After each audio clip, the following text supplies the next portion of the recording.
Thought Bubble Audio.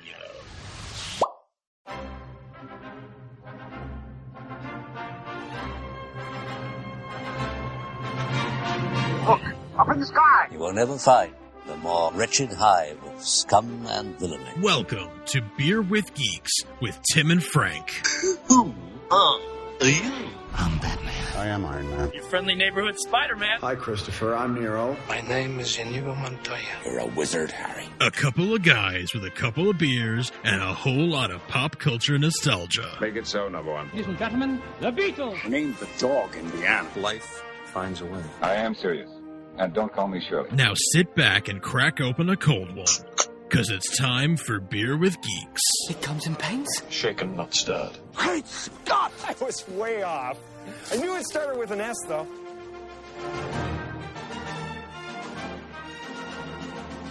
Hi, and welcome to Beer with Geeks. We're two geeks geek out with beer. I'm Tim, and with me, as always, is my man who likes to hit me. It's Frank. How are you today? Boink. Hit you. Boink.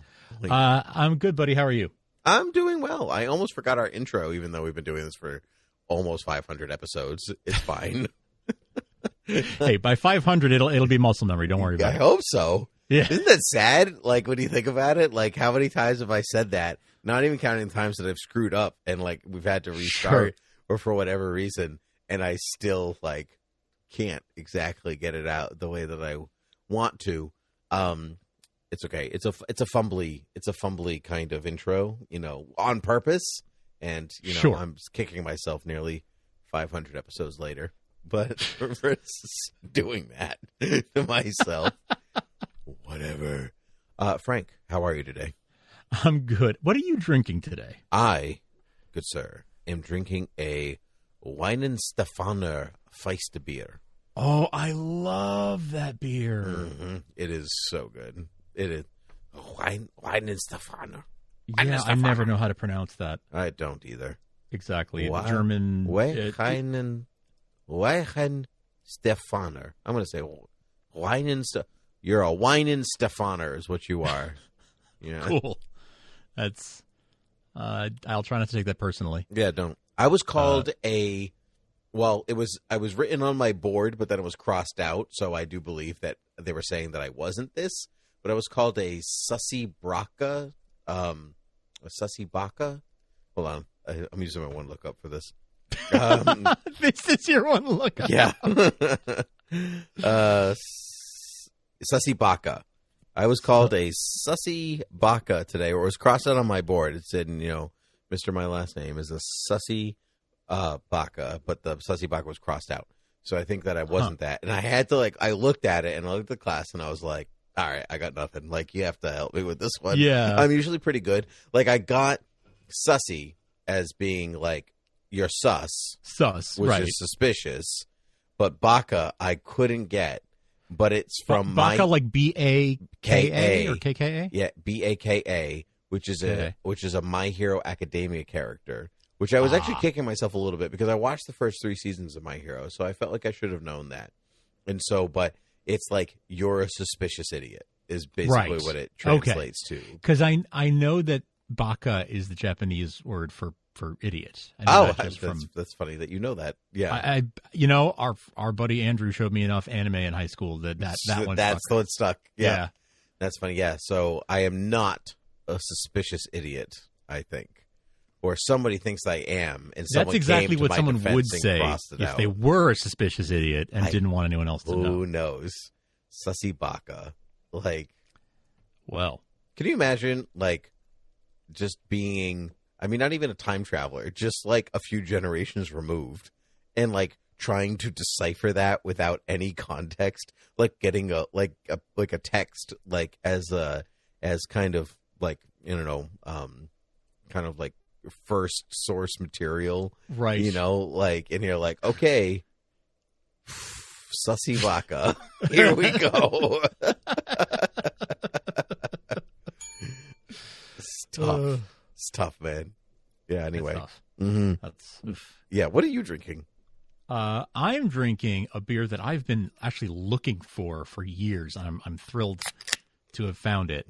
I'm drinking a Sam Adams Old Fezziwig Oh, Rich man. and spiced ale. I haven't seen one of those in so long. Mm-hmm. I love this beer. I love it. It is a cinnamon. What is it? Cinnamon, ginger, and orange peel. Winter ale. It is delicious. It is robust. It has this. If you like cinnamon and orange and ginger, then this is your jam. It's delicious. It's like a good sort of like mulled wine or something, but it's beer. It's so good. I first had it probably 7 or 8 years ago when I still lived in Boston. I went to Sam Adams had a beer fest out in one of the parks on the Rose Kennedy Greenway. Oh, yeah. For those who know Boston. And they had a bunch of tents where they had a bunch of taps, and they were like every beer that Sam Adams makes virtually, including seasonals. And this was like in the fall, but like all of the seasonals were there available for you to taste. Wow. It was awesome. And they had a big inflatable slide, and you slid and landed into a big thing of hops. No, that's cool. Which was fun. Yeah. That's really cool. Waste of hops, but it's fine. Yeah. So that was fun. But anyway, I tried Old Fezziwig there for the first time, and I hadn't heard of it before that. I hadn't seen it anywhere, and I sampled it and loved it. And I've been like building it up in my mind about how delicious it was, but I've never been able to find it. So how did you find it? This year I went to a party. Some parent friends were having a bonfire in their backyard, and you stole the beer from the party. No, so I got there, and they had a 12-pack of the variety pack, the current seasonal variety pack, and this year's variety pack has 3 Old Fezziwigs in it. So I've got a couple of all the varieties. It's got the regular winter ale. And then a couple others that I'll talk about in weeks ahead. But this is the Old Fezziwig is really a Christmas one, so I thought it made sense to sort of stick with it as we're leading up to the holidays. That's fantastic. That's great, man. I definitely had it before, but I can't remember where. I thought it was with you, so my memory is. I don't think I ever had it since that time I sampled it. I think that they have maybe put it in the sample packs. Maybe that was the seasonal sampler. Occasionally, I may have missed it honestly in the years that since I've known about it. But anyway, one way or another, I found it this year. So good for you. I'm happy. You enjoy those spoils. Exactly. Going to try to grab a couple more before the season's over. You start giving out all the other seasonals, like you don't care. Like, take your winters. Get this winter ale out. Get out of here. I don't need you. Give me a 12-pack of just Old Fezziwig. Honestly, I would buy a 12-pack. That would be. It's would you get sick of the flavor after a while because it is so unique? Probably. 12-pack is probably overkill. But I'd buy a 6-pack of it for sure. Yeah. Oh yeah. Your Christmas season extends long into March, in our hearts. Yeah, January at least. Right. Yeah. That depending on how many you have a week. That's true. Actually, I've lost all track of time. Frank, you have something that you would like to tell me about today. I do. So I recently watched something that I think you'd find interesting, and I really want to tell you about it. So I think it's time for me to hit you with my best shot.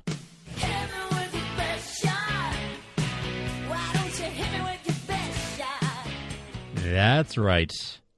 It's time for Hit Me With Your Best Shot, the segment in which one of us tries to convince the other that they should consume some piece of media, be it audio, visual, reading material, or otherwise. In this case, this is a new documentary that just dropped at the beginning, on December 5th, so the beginning of this month. It dropped on digital and Blu-ray. It is called A Disturbance in the Force, and it is a documentary film about the making of the infamous Star Wars Holiday Special. That's fantastic. What's it on? Where can I watch this? You can, you can buy it from Apple or buy it or rent it. It's not it's not like a Peacock original or anything like Correct. that. Yeah, okay. Correct. It is available for purchase anywhere. No, it's not streaming on any particular service, but you can rent it for $5 and buy it for $10. I think I bought it. You can also buy a Blu-ray if that's your thing. So they did actually put it in theaters for a short period on Life Day, which is November 17th. Nice. So that's cool. Nice that they did that leading up to their wide release. But this movie had. Do you remember the movie Fanboys? Yes, I do. With Kristen Bell and Wait, Kristen Bell is in Fanboys? Yeah, she's the girl who works at the comic book shop. Yeah. What? Yes. Anyway, wow. I haven't seen that since we were in college, I think. Right. Yeah, when it came out, basically. 09, something like 08, 09. Well, the director of that movie, Kyle Newman, produced this. Okay. And he's in it. So they have interviewed all the people who were involved in virtually everyone except for George Lucas, who was involved in the making of it. I'm talking about the writers and producer, whoever's still alive from having made it. Is interviewed in this, plus a bunch of our favorite nerd celebrities: Patton Oswalt, Kevin Smith, Paul Scheer, the good people, folks of that caliber. Gilbert Gottfried in one of his last interviews before he passed away. Really? Yeah. Weird Al Yankovic. Gilbert Gottfried, weird Star Wars fan? I guess so. Yeah. Yeah. I mean, why wouldn't you be? But still, right? Or at least just there to be a pop culture critic. I don't know. Is that what most of them are there for? To be a pop culture critic? Because obviously Patton Oswalt, Weird Al, whatever, they were not involved in the making of this movie. Right, but they're Star Wars. But they are Star Wars fans, so they're there for the fan perspective. Gotcha. For I was watching this. Kevin Smith goes in, as Kevin Smith does. The detail goes into great detail, making a meal of telling the story of him watching. Getting excited for the holiday special, being I was like, God, if you're going to kill me, just at least let me watch the Star Wars holiday special before you strike me down for my sins. Typical Kevin Smith. Yeah. Great stuff. Patton Oswalt said that it prepared him, watching the Star Wars holiday special prepared him emotionally for the disappointment he felt from the prequels a couple decades later, where that slow sinking feeling as you get further and further into a movie and you're like, what? This is not good, is it? Yeah. He said this was sort of practice for that. But that's not funny. They're not even comparable. You can't. But it's Patton Oswalt, and he's exaggerating about it. He is, but they're just not. The holiday special is just nowhere in. No, even the sequels far surpass the quality of the holiday special. Any piece of Star Wars media. The Book of Boba Fett is better than Miles better. Yeah, Miles Teller's better. Miles Teller could be in Star Wars and it would still be better than the Star Wars holiday special. Yeah, you heard, yes, and coming from me, that means a lot. Got him. I really enjoyed, maybe the most that I learned from this documentary was they dedicated a good amount of time to setting the context behind variety show specials of the 70s. Okay. And they went into not a lot, but maybe a good 20 minutes of just sort of setting up, here is what, this was a thing back then. Variety shows hosted by a celebrity, and maybe there was a campy theme, or maybe there wasn't. Maybe it was just the Donnie and Marie Variety Hour, and it's just Lawrence Welk. Lawrence Welk is mentioned in it. Yes, exactly. Here are a couple of singers singing a standard, and then here is a dance number, and then here is maybe a little sketch or whatever. And it wasn't uncommon to do themed ones either. There was a Donnie and Marie Star Wars special. What? The year before, I think in 77 or earlier in 78. What did they do in that one, pray tell? They had Donnie is Luke Skywalker, Marie is Leia, and the other Osmond brothers are the Stormtroopers. Oh, they were ahead of their time. And they had Darth Vader, they had the droids, they had Chewie, and all the costumed characters. They had them all in it, voiced and everything. Anthony Daniels did the voice of 3PO, the whole deal. Huh. But it aired once and was never seen again. But it didn't become infamous like this did. But it just sort of goes. They put all this work in to be this was a thing. This wasn't remarkable in a lot of ways. It was just another piece of disposable variety show meant to fill a couple hours. But then when Star Wars became such a big hit, and a big piece of it was the whole toy fiasco. Mm-hmm. Those who don't know, in 1977, they didn't have the toys ready when Star Wars was a bigger hit than everyone expected. Didn't have toys ready for Christmas. So Christmas of 77, you got a coupon that said, when these toys are ready in March, you will get one. Christmas of 78 was the first Christmas that they were ready to have Star Wars toys for Christmas gifts. And so they wanted something to promote the toys. And so the idea of let's make a Christmas special, holiday special. That's what the genesis of it was. George had some story ideas. He pitched them to the writers. And then he basically left the room. And that was it. Like, that was the end of his involvement. Because he was like, I'm leaving this to TV professionals. I gave them my story treatment ideas. So, like, the stories, the basic narrative of the Wookiee Lucas, like, Life Day we're story. Going to Life Day. That's all. Yeah, that's a George story. But it's not, he didn't write the script. It's like story by George Lucas. And then someone else wrote the script. In its own way, the story of the holiday special is not terrible. Like, no, if you just took that and made it like a comic or something, it would. Chewie wants work. to go see his family and celebrate a holiday that's important on Kashyyyk, and Han goes with him. Yes, fine, exactly. The sort of canon, the story behind the story was that maybe this is probably a retcon, but whatever. Chewie didn't get a medal at the end of A New Hope, but he wanted for his reward to go home to Kashyyyk for Life Day. That makes sense. Yeah, and so that's why Han was like, I got to get you home. Also, okay, this is a major spoiler for anybody who does not want to know this. Like, skip ahead 15 seconds because this is a major spoiler. George Lucas's headcanon is that Han Solo is married to a Wookiee. I'm sorry, what? That was his headcanon going into the holiday special. He said, "Now, well, we're not going to put it in the movie because the audiences wouldn't accept it. But he's married to a Wookiee." So, that is at the time that was his thinking in 1978. Now, this is before Empire, before Jedi, but yeah, this is his thinking at the time. I have many questions. So many questions. We don't know any more than that, but legend has it that is what George said to the writers. Do they have any of the writers from the holiday special to say this is what he said to us? That's yes, part of they had 2 or 3 of them were interviewed in this. Yeah. George wasn't obviously, but no. Just about everybody else and people from. So essentially, what happened was he handed it over to TV people, and the writers wrote the story bits. At the time, it was thought that American audiences weren't going to read subtitles on TV. TV screens were smaller. It was hard to keep up. And they just thought people don't want to read. They want to watch TV. They don't want to read. I'm sorry to anybody who is hearing impaired and needs closed captions, but right. That's what they thought. Or if you're like me, put them on at that heck time. Of it. Yeah. Yeah. CBS executives, that was their rule, was no closed captions. So that's why the Wookiees are just growling for all that time. Because some executive was like, no closed captioning. No subtitles because people won't read them anyway. You got to just work around it. Wow. What a terrible. So that's why and they did the math, and it's something like between 9 and 10 minutes of the special is just no dialogue. Wow.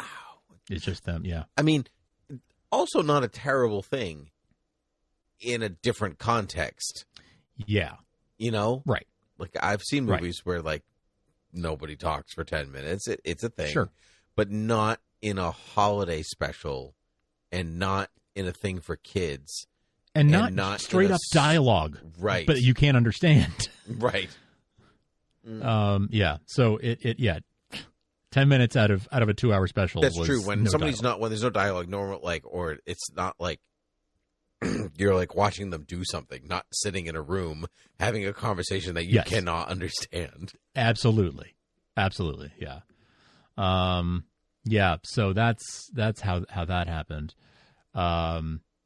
It's wild, man. It is a wild story and a fun watch. The interviews are fun, and there's lots of laughs. It really does like pull back the curtain on this how did this get made? How did this ridiculous thing get made?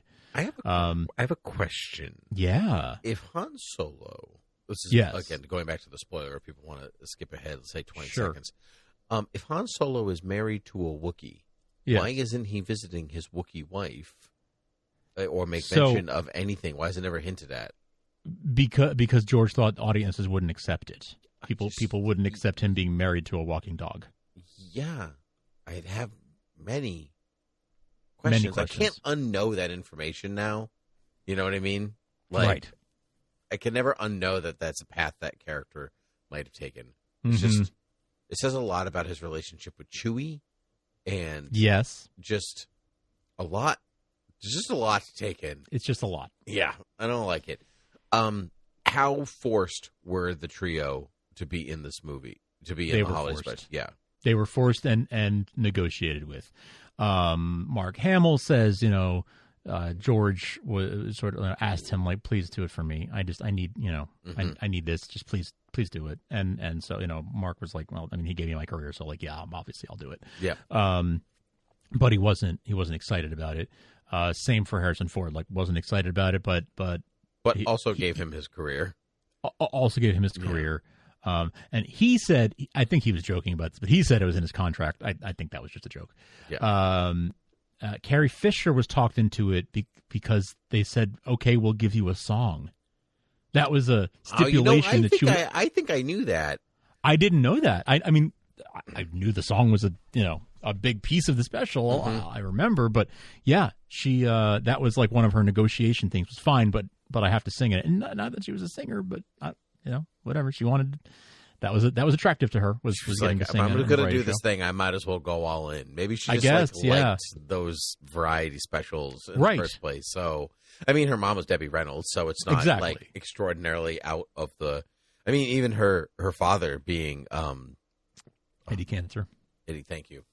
This is not like obviously she comes from a musical family, so and so yeah, sure, why not flaunt it? Yeah, why not? I had a question about the three of them. So what did George get out of doing the holiday special? Like he says, like I need do it for me. I need this. Like Fox, 20th Century Fox was concerned that it was going to be a while before there was going to be a sequel, and they needed something to keep Star Wars in people's minds. That Donnie and Marie special I mentioned earlier, keep in mind Star Wars was in theaters for like a year or something, like for a long time. In general, movies had much longer release windows back then. But certain films, like The Sound of Music was in theaters for like 4 years or something. Wow. It makes sense. I mean, you couldn't watch it at home. Once it was gone, it was gone. Until they started syndicating Star movies Wars on was TV. right at the end of the pre-home video era. Yeah. So they wanted some piece of Star Wars media out there to keep people interested and engaged and just remember it exists, because like the Donnie and Marie special actually caused a bump in ticket sales. Like the movie was still in theaters when that special happened. Yeah. And they noticed after it aired, people went back to see it again, or people who hadn't seen it yet went to see it. So they wanted to keep a momentum going. That and for Kenner to sell toys for Christmas. Those were the reasons why he needed to do it. To satisfy, I think, some contractual obligations to the studio, and then also to make that money with the toys that he was so smart to own all the licenses. Oh yeah, he was so smart. It's fascinating because like we make fun of the special so much, but it was actually it was so in some ways because it was so necessary. Like we should even though it was terrible, we're like, I'm glad it exists because who knows the path Star Wars would have taken if it didn't exist. Sure. That's interesting. Yeah, right. Like, would people have lost interest before Empire came out? I doubt it, but maybe it wouldn't. The studio wouldn't have been messed behind it, or maybe Empire would be worse if the studio didn't have as much faith in Star Wars still being a big thing. I don't know. Like, who knows? Because I guess you can look at if you're George, even you can look at it and say, this is what happens when I relinquish control. Mm-hmm. So that's not going to happen. Exactly. That's why it never happened again. Like, it never. He made shows. He made that show with Seth Green. Oh, Seth Green is also in this. He made that animated show with Seth Green. Yep. And that never saw the light of day. That just like put it on the shelf because he wanted to have control of things, and was willing to invest lots of time and money in something and throw it away if he wanted to. When he saw the first cut of the holiday special, he asked, "Can we not air it?" Well, yeah, sure. But it was too much. There was too much money on the line, and too much had been spent, and yada yada. So he had to just let them air it. Gosh, I wonder but he actually asked, like, "Can we pull this? I wonder Is what it too the late?" first cut of it looks like. Like, I know, it's right? not a.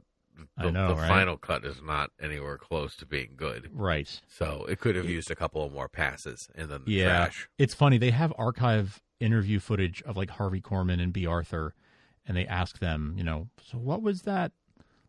What was that like? And they were both like, B. Arthur also would only do it if she could have a song, so that's how she had her song in the cantina. Gotcha.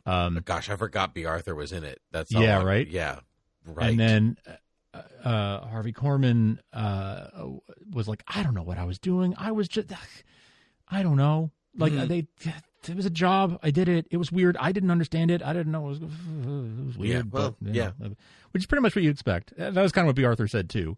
You also kind of expect that of just like a certain generation with a genre, with some kind of genre film or anything anyway. Like, especially at that time. Yeah, I don't know what I'm saying. I say the thing I'm supposed to say, and then exactly. I move on. Yeah. Yeah, and that's sort of the funny thing is you have these writers who wrote a story based on what George gave them, and they wrote these story bits, and then they left gaps for the variety show bits, and these producers who produced, like the people who produced the Bing Crosby holiday special that has the David Bowie Little Drummer Boy thing, like that, the people who produced that Christmas special were the producers of the variety aspect of the Star Wars holiday special. So they were like Bing Crosby type of people. Like, that's how you get your Art Carney and B. Arthur, and it's the people who are like looking for that. I mean, even then CBS was sort of the old traditional, like, we're going to show Bob Hope variety hour and this kind of stuff, right? So that's what they knew.